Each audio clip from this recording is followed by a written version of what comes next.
हरियाणामध्ये काँग्रेस ज्यांनी मुसंडी मारलेली होती मॅजिक फिगरच्या बरीच पुढे, ती आता खाली आलेली आहे। 36 जागी काँग्रेस आघाडीवरती आहे, तर इकडे भाजप ही 50 जागी आघाडीवर दिसतेय। इतर पक्षांना 4 जागी आघाडी आहे। भोईटे सर, हरियाणामधल्या विशेषतः चित्राचा अर्थ काय लावायचा? म्हणजे काँग्रेस अगदी सुरुवातीपासून सांगतेय की किसान, जवान, पैलवान यांच्यावरती भाजपने जो अन्याय केला त्याचा फटका बसला, पण आता जे काही कल बदलताना आपल्याला दिसतायत, काँग्रेसच्या दाव्यामध्ये कितपत दम आहे असं म्हणायचं? गेलेले आणि नम्रता, तू त्यांना नम्रतेने आठवण करून दिली की तेव्हा अटीतटीची म्हणू नका बोलत होतात, आता मात्र काय बोलायचं? आता तर चित्र बदललेलं आहे। अर्थात आपण सुरुवातीपासून सांगतो, 8 वाजल्यापासून जेव्हापासून मतमोजणी सुरू झाली तेव्हापासून की हे प्राथमिक कल आहेत। आता 5वा किंवा 6वा राऊंड सुरू असेल, त्याच्या पुढे सुद्धा कल बदलत राहतील। मात्र सध्या तरी किसान, पैलवान, जवान या त्रिशक्तीनं काँग्रेसला साथ दिली, काँग्रेस एकतर्फी जिंकते असं जे चित्र दिसत होतं, आता या क्षणी तसं सांगता येत नाहीये। पुढे आणखी कल कसे कलाटणी देतील एकंदरीतच संपूर्ण सत्ता नाट्याला, मतसंग्राम जो सुरू आहे, त्याची मतमोजणी सुरू आहे, त्यात बदल होत राहतील का, हे मात्र आपल्याला खूप जवळून बारकाईनं पाहत राहावं लागेल। कारण 49 वर भाजपा गेलेली दिसते आता नम्रता हरियाणामध्ये आघाडीवर। 49 मतदारसंघ, 46 ची मॅजिक फिगर, म्हणजे 3 जागा सध्या तरी भाजपच्या जास्त दिसतात आहे आघाडीचा विचार करता, आणि काँग्रेस मात्र 37 वर पोहोचलेली दिसते आहे। गुजरातची आठवण करून देणारी हा निकाल ठरेल का? आताच मी काही बोलणार नाही, कदाचित हनुमंत पवार काँग्रेसचे प्रवक्ते बोलतायत की नाही, पहा तुम्ही दोन्ही ठिकाणी इंडिया आघाडीच, तसंही घडू शकेल, काहीही सांगता येत नाही आता या क्षणी। कारण गुजरातमध्ये 2017ला काँग्रेस आणि भाजपा अटीतटीची लढाई करता करता अचानक भाजपा पुढे गेलेली, सत्ता राखलेली, आणि मोदींच्या गृहराज्यात पुन्हा एकदा भाजपचा भगवाच फडकलेला। आता नेमकं हरियाणात काय घडतंय खरोखरच खूप इंटरेस्टिंग झालंय। मात्र बोर वाटायला लागलेलं जेव्हा एकतर्फी लढत होते तेव्हा नम्रता, मलाही कळत होतं, तुझ्या बोलण्यातूनही जाणवत होतं नम्रता। नाही, अगदीच। आणि फार दूर कशाला जा, लोकसभेमध्ये महाराष्ट्रातल्या अनेक मतदारसंघात जे चित्र दिसलेलं आहे, म्हणजे जवळपास 1.5-2 लाखाची लीड सुद्धा काही कॅन्डिडेट्सनी मोडून काढलेली होती। हरियाणामधल्या काही मतदारसंघात कदाचित तसं चित्र दिसू शकतं। अंबालामधले भाजपचे कॅन्डिडेट आहेत अनिल वीज, त्यांची प्रतिक्रिया आली, आपण ऐकूया। पहलवानों की नाराजगी वगैरह किसी एक अद्धे हल्के पर उसका असर हो सकता है, सारे हरियाणा में उसका असर नहीं है। कांग्रेस तो हर चीज़ को बुलाने की कोशिश करती है, कांग्रेस करती है नफरत की राजनीति। तो वो मोहब्बत की दुकान से नफरत का सामान बेचती है, कांग्रेस मोहब्बत की दुकान से नफरत का सामान बेचती है, इसलिए वो इस प्रकार के करते हैं। ठीक है, नाराजगी होगी, किसी की होगी, और उसका कहीं ना कहीं 1-2 हल्के पर फर्क भी होगा, पर उससे सारे चुनाव में फर्क पड़ गया ऐसा मैं नहीं मानता। हनुमंत पवार यांच्याकडे जाते। हनुमंत पवार जी, आता भोईटे सरांनी केलेले विश्लेषण आहे। अजित, अनिल वीज यांची प्रतिक्रिया, मोहब्बत की दुकान से नफरत के सामान कांग्रेस बेचती है, नफरत की राजनीति असा आरोप तुमच्यावरती झालेला आहे। अहो, नफरत की राजनीति आहे की असंतोषाची राजनीति आहे? देशानं पाहिलं, अख्ख्या देशानं पाहिलं की द्वेषाचं राजकारण कोण करतं। जम्मू काश्मीर मध्ये काही सीटवर आपण मागे पुढे होतोय म्हणल्यानंतर भारतीय जनता पक्षाचे प्रवक्ते आता ऑन इयर म्हणाले की हा वोट जिहाद आहे। याला कसलं राजकारण म्हणायचं? तुम्ही मागे पडताय म्हणजे वोट जिहाद, आणि तुम्ही जिंकताय म्हणजे विकासाचं राजकारण। ही नौटंकी आता माहीत झाली ना। नफरत के बाजार में मोहब्बत की दुकान, हे राहुलजींचं वाक्य भारतीय जनता पक्षाच्या किती जिवारी लागतं बघा। की एखाद्या निवडणुकीमध्ये काही जागा जरी मागे पुढे झाल्या तर राहुलजींनी घेतलेल्या भूमिकेला प्रश्नचिन्ह करण्यापासून भाजपाचे प्रवक्ते किंवा ते वीज म्हणून जे आमदार होते आता बोलत होते, हे रोखू शकले नाहीयेत। या देशामध्ये विकासाचा संदेश, प्रेमाचा संदेश, बेरोजगारीवर आवाज उठवणं, महिला अत्याचाराच्या विरोधामध्ये आवाज उठवणं, शेतकऱ्यांची बाजू घेणं, ह्याला हिंसेचं राजकारण म्हणायचं, ह्याला द्वेषाचं राजकारण म्हणायचं? द्वेषाचं राजकारण हे शेतकऱ्यांना लाठीचार्ज करणं आहे। द्वेषाचं राजकारण हे महिला कुस्तीपटूला दिल्लीच्या रस्त्यावरून फरफटत नेणं आहे।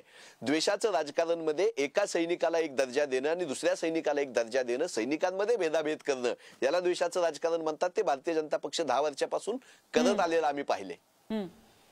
हरियाणामधनं मोठी बातमी येते। या ठिकाणी विनेश फोगाट सध्या पिछाडीवरती आहे। जुलाना मतदारसंघामधून विनेश फोगाट निवडणुकीच्या रिंगणात उतरलेली होती, जिला ऑलिम्पिक पदकाने अगदी थोडक्यात हुलकावणी दिली। तिने निवडणुकीच्या तोंडावर काँग्रेसमध्ये प्रवेश केलेला होता आणि विनेश फोगाट सध्या पिछाडीवरती आहे असं चित्र दिसतंय। सुरुवातीच्या 2-2.5 तासामधले हे जे कल हाती येत आहेत, विनेश फोगाट पिछाडीवर गेलेली आहे। सुरुवातीला तिने बरीच मुसंडी मारली होती। सुरुवातीच्या काही फेऱ्यांमध्ये विनेश फोगाट आघाडीवर होती, मात्र सध्या विनेश फोगाट पिछाडीवर असल्याचं चित्र दिसतंय। इकडे जम्मू काश्मीरमध्ये काँग्रेस आणि नॅशनल कॉन्फरन्स यांना 48 जागी आघाडी आहे, 50 जागी आघाडी आहे, तर भाजप 25 जागी आघाडीवर आहे। हरियाणामध्ये मात्र चित्र पालटलेलं आहे। हरियाणामध्ये आता भाजपने मुसंडी मारली, 48 जागी भाजप आघाडीवर आहे, तर काँग्रेस 38 जागी आघाडीवर आहे। भोईटे सरांकडे जाऊया। भोईटे सर, मोठमोठे जे चेहरे आपल्याला दिसतात या निवडणुकीमध्ये, सुरुवातीला असं वाटलं होतं की काहीतरी धक्कादायक निकाल कुठून आपल्याला दिसतील, जसं सैनी पिछाडीवर होते, ओमर अब्दुल्ला पिछाडीवर होते, विनेश फोगाट आघाडीवरती होती, मात्र इथे सुद्धा कांटे की टक्कर हे चित्र बदलताना दिसतंय। खूपच वेगानं दिसतंय नम्रता। म्हणजे माझ्यासमोर यादी आहे, त्याच्यावर जर आपण एक नजर टाकली, भूपेंद्र सिंह हुड्डा काँग्रेसचे नेते, मुख्यमंत्री होते ते हरियाणाचे, या संपूर्ण निवडणुकीत राहुल गांधींनी 90 पैकी 72 जागी उमेदवार निवडण्याचे अधिकार, म्हणजे यांच्या कोट्यातून, हुड्डांच्या कोट्यातून 72 उमेदवार होते 90 पैकी। ते गडी सांपला किलोई हा जो मतदारसंघ आहे त्यांचा, त्या गडी सांपलामधून ते आघाडीवर आहे, 11,000च्या आघाडी मतांनी आघाडीवर आहेत। त्याच वेळी आताच तुम्ही जसा उल्लेख केलात की अनिल वीज अंबाला कॅन्टमधून थोड्या वेळापूर्वी ते आपल्याला पुढारी न्यूजवर आपण त्यांची प्रतिक्रिया दाखवली की पैलवान वगैरे 1-2 मतदारसंघात ठीक आहे, सगळीकडे त्याचा परिणाम होणार नाही, मोहब्बत के दुकान आहे, नफरत का सामान वगैरे जे बोलले ते स्वतः सुद्धा अंबाला कॅन्ट या त्यांच्या मतदारसंघातून पिछाडीवर आहेत। श्रुती चौधरी जुन्या घराण्यातल्याच आहेत, त्या पारंपरिक उमेदवार आहेत, तोशाम मधून त्या आघाडीवर आहेत। सावित्री जिंदाल, सर्वांचं लक्ष लागलेलं की त्यांचे पुत्र हे खासदार आहेत, भाजपचे खासदार आहेत, भारतातली सर्वात श्रीमंत स्त्री, सर्वात श्रीमंत महिला, आणि भाजपने त्यांना तिकीट नाकारल्यानंतर अपक्ष लढवायची त्यांनी हिंमत दाखवली सर।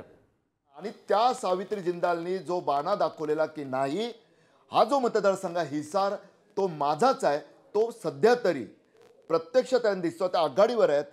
भव्य बिश्नोई त्या आदमपूरमधून आघाडीवर आहेत, विनेश फोगाट आघाडी पिछाडी असं त्यांचं चाललंय, कारण त्या मतदारसंघात अपेक्षेप्रमाणे मतदान झालेलं आहे। त्या मतदारसंघ जो आहे त्यांचा जुलाना, त्याची ख्याती काय आहे नम्रता? जुलानाची ख्याती आहे की जेव्हा मतदान जास्त होतं तेव्हा प्रस्थापित विरोधी निकाल येतो। यावेळी मात्र तिथे आता प्रस्थापित कोण होतं तर जननायक जी पार्टी आहे त्यांची जेजेपी, जननायक जनता पार्टी, दुष्यंत चौटाला, जे भाजपच्या विरोधात लढून 10 जागा मिळवून आले, त्यांनी भाजपशी युती केली, बहुमत नसलेल्या भाजपसोबत ते एकत्र आले, उपमुख्यमंत्री झाले, लोकसभेआधी पुन्हा परतले, त्यांच्यावर लोकांची नाराजी आतापर्यंत शून्य दिसते। तिथे विनेश फोगाट पुढे मागे होताना दिसते, त्यामुळे जननायक जनता पार्टीचं सुद्धा खातं उघडतंय, बंद होतंय अशी स्थिती दिसते। दुष्यंत चौटाला आताच मी उल्लेख केला, ते उचानामधून पिछाडीवर आहेत, नायब सैनी ते आघाडीवर गेलेत, लाडवा मधून सकाळपासून ते पिछाडीवर होते, भाजपचे आहेत, ओबीसी समाजातून आहेत, त्यांना भाजपनं त्यासाठीच मुख्यमंत्री पद दिलेलं। खट्टर यांना पंजाबी समुदायाच्या खट्टरनं अडवून वेगळं सामाजिक समीकरण, म्हणजे मगाशी नम्रता भाजपचे प्रवक्ते मेश्राम जेव्हा बोलत होते, वोट जिहादचा विषय बोलत होते, तेव्हा मला हेच आठवत होतं की वोट जिहाद वेगळ्या पद्धतीने सुद्धा होतं। तिथे जसं महाराष्ट्रात 35% मराठा विरुद्ध 65% इतर असा प्रयत्न होतो राजकारणाचा, हरियाणात सुद्धा तसाच आरोप भाजपवर होतो, तो जाट वर्सेस इतरचा।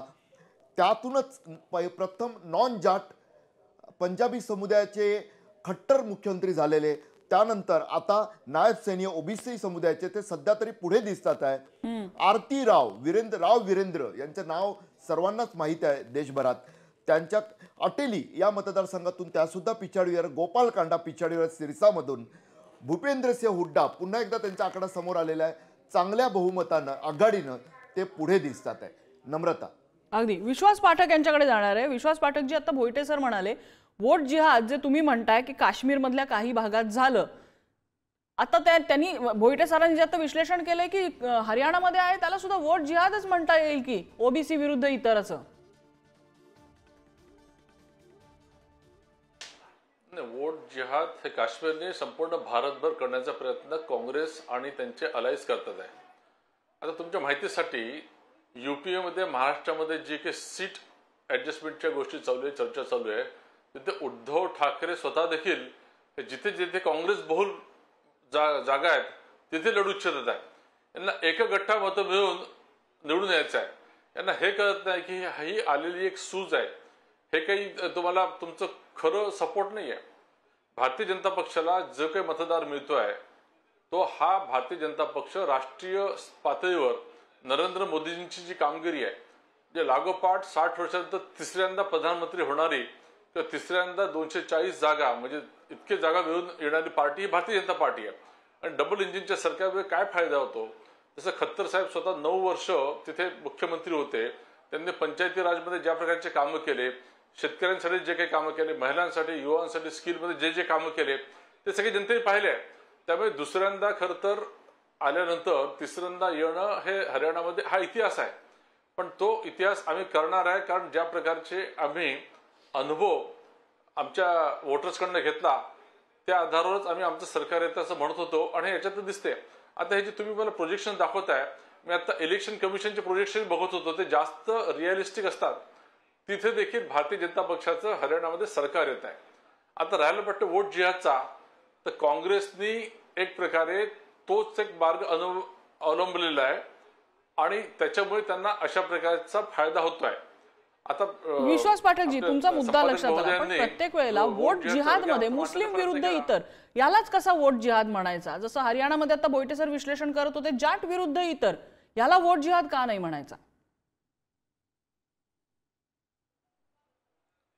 नाही, जाट विरुद्ध इतर याला वोट जिहाद म्हणू शकत नाही. लव जिहाद, लँड जिहाद, तसं वोट जिहाद मुस्लिमांनी चालू केलेला हा एक प्रकार या देशामध्ये, ज्याला काँग्रेसने खतपाणी घातलेला आहे आणि आजच नाही 1947 पासून खतपाणी घातलेला आहे.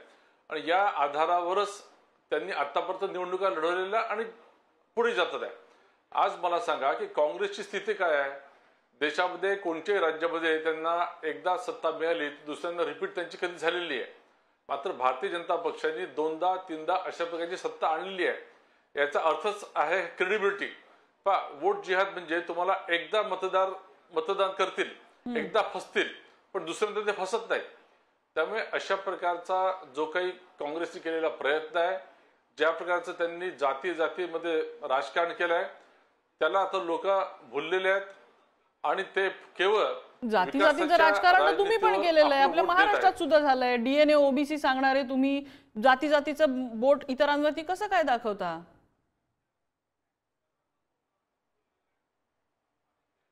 नाही, डीएनए वगैरे असं काय ते भारतीय जनता पक्ष हा हे वाक्य आहे फडणवीसांचं, देवेंद्र फडणवीसांचं वाक्य आहे, आमचा डीएनए हा ओबीसी आहे. हा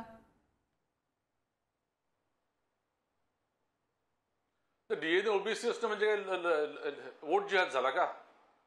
आता ओबीसी आता ओबीसी मध्ये 18 पगड जाती आहेत.